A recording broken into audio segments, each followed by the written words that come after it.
महाराज जी एक जगह और सुनने में आता है औरत को नरक जय का श्री द्वार भी कृष्ण। कहा जाता है। महाराज जी ये कथन भी औरत को नरक का द्वार नहीं राधे कहा राधे। जाता, औरत को भोग बुद्धि से देखना नरक का द्वार है। जय श्री कृष्ण। समझ रहे हो? औरत का राधे स्वरूप राधे। जो है वो हमारी माँ भी औरत है। अगर जय स्त्री श्री स्वरूप कृष्ण। है तो माँ भी है, मेरी बहन भी है, मेरी पुत्री भी राधे है। राधे। ये तीन नरक के द्वार हैं, काम क्रोध लोभ। जय श्री इसमें ना स्त्री वर्णन है पुरुष वर्णन है। अब राधे राधे। जहां शास्त्रों में वर्णन की स्त्री को तुम नरक स्वरूप देखो, जय श्री कृष्ण। किसको? सन्यासी बैरागी को।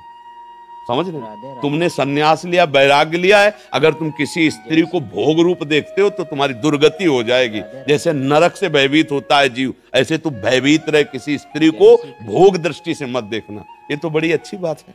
राधे राधे। हमारी माता दृष्टि होनी चाहिए, बहन दृष्टि होनी चाहिए, पुत्री दृष्टि होनी चाहिए कि भोग दृष्टि। देखो ना, जो भोग दृष्टि की राक्षस लोग कैसा बर्ताव माताओं बहनों से कहते हैं, भोगा मार के जला दिया, काट के फेंक दिया, ये भोग दृष्टि ही तो है। कोई ऐसा बर्ताव, तुम्हारा जैसा शरीर प्रिय है वैसे माताओं बहनों का प्रिय है, ऐसा कैसे बर्ताव कर सकता है? तो उसने भोग दृष्टि की ना, तो भोग दृष्टि की निंदा की जा रही। ये तुम स्त्री को भोग्या मत मानो, ये इन्हीं से हम लोग पैदा हुए हैं, आकाश से थोड़ी पैदा हुए। यही माताएं हैं, इन्हीं से बड़े बड़े बलवान बुद्धिमान राजा महाराजा ऋषि मुनि सब इन्हीं से उपजते हैं। इनको भोग नरक का आ जाएगा तो हम सब नरक ही तो है ना, हम सब भी नरक हुए ना, क्योंकि पैदा तो इन्हीं से हुई है ना। कोई भी महात्मा आकाश से थोड़ी उतरा है, माता से तो पैदा हुआ है, तो वो माता आप ही लोगों में तो होती है। किसी भी माता से, अच्छा कोई ऊपर से नीचे तक, चाहे लोक में देख लो या परलोक में, जननी के सिवा, अगर भगवान नारायण तो लक्ष्मी जी बगले में है, महादेव तो अंबा जी पासे में बैठी हुई, इनके बिना सत्ता ही नहीं है।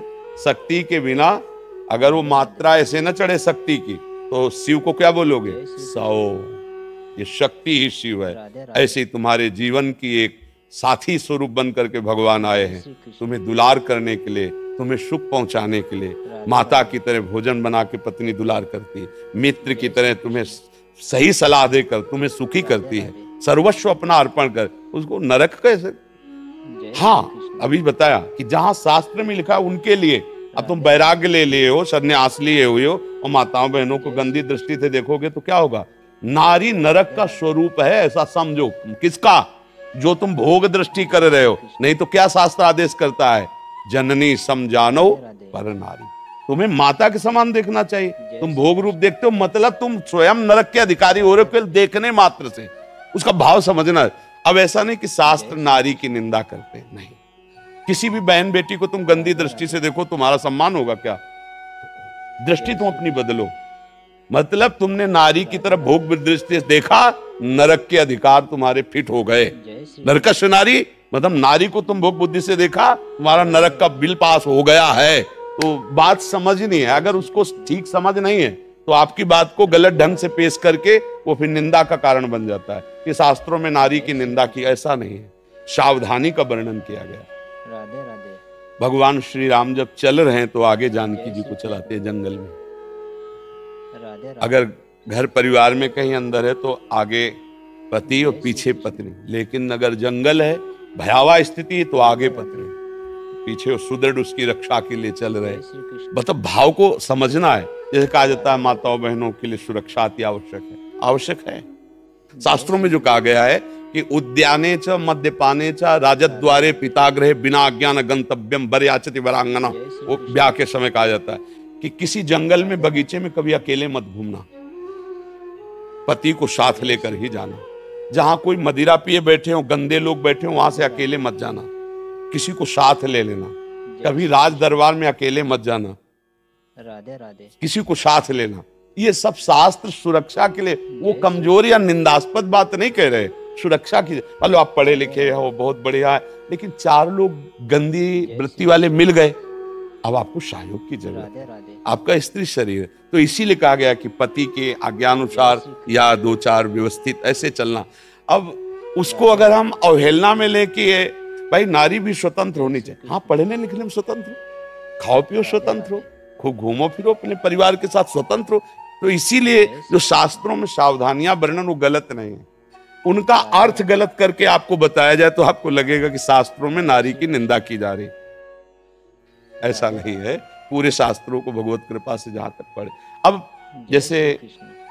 पुरुषों में सब ईमानदार थोड़ी होते हैं, राधे राधे। ऐसे माताओं बहनों में सब अपने धर्म से चलने वाले थोड़ी होते हैं। जय श्री तो जहां कहीं आपके आचरण गलत हो रहे हैं तो आपको डांट लगाएगा शास्त्र, और पुरुष को लग रहा है तो उसको डांट लगाएगा। अब वो सार्वजनिक नहीं है, वो सार्वजनिक सिद्धांत जब पढ़ोगे तो उसमें अलग होगा।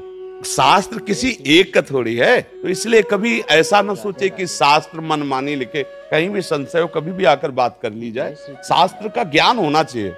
अब मतलब कहा क्या जा रहा है उसको समझा जाए। अगर उसको केवल उतनी बात काट के, मान लो पूरी बात हम कह रहे हैं, आप आगे की काट दो पीछे काट दो, बीच की वही बात ले लो, जय श्री कृष्ण। तो अब वो फिर कैसे समझ पाओगे? फिर लगेगा कि देखो कैसे निंदा कर रहे हैं। तो ऐसे ही जो निगेटिव प्रचार करते हैं वो उस बात को लेकर के निगेटिव फेंक दिया। उनको खुद अनुभव नहीं कि किस धरा से बोला जा रहा है। जब आप भजन करो, धरा में आओ, तो आपको भी शास्त्र ये किसी व्यक्ति के द्वारा लिखे हुए नहीं, ब्रह्मबोध संपन्न महापुरुषों के, जो भगवान को साक्षात देख रहे हैं वो लिख रहे हैं। और हम सब बच्चे हैं। राधे राधे। बोलो माता पिता डांटते हैं कि नहीं डांटते? तो हमारे शास्त्र पिता हैं, कृष्ण। वो हमें आदेश करे ऐसे चलो ऐसे चलो, और उन्होंने हमें क्यों डांट? अब शास्त्र आज्ञा का उल्लंघन करो तो मनमानी आचरण, फिर तो आप कुछ भी बोलो, भगवान को गाली दो, बात अलग। शास्त्र कहीं भी गलत नहीं है। आप केवल शुद्ध भाव से आओ, प्रश्न करो, उसका उत्तर आपको समझने को मिल जाएगा।